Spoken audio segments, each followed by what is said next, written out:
अल्लाह का एक फरीज अदा हो गया।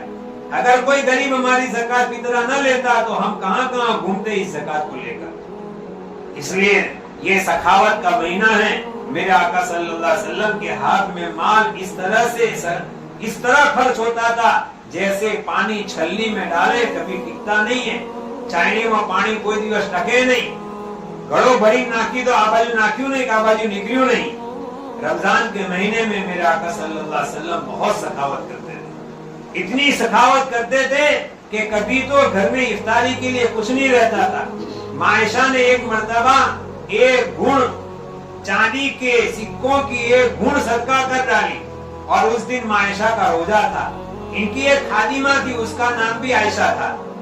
इफ्तारी का टाइम हुआ तो मायशा ने कहा लाओ कुछ इफ्तारी का सामान। उसने कहा जो था वो तो तुमने खैरात कर दिया।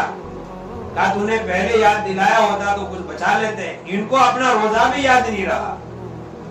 आपने तो वजन तार પછી આલીએ છે कंप्लीट બધાએ ખાઈ લીધું, હવે વધ્યું ને તો કે હવે ગરીબને હોદો। हमारे दस्तरखान में गरीब का हिस्सा पहले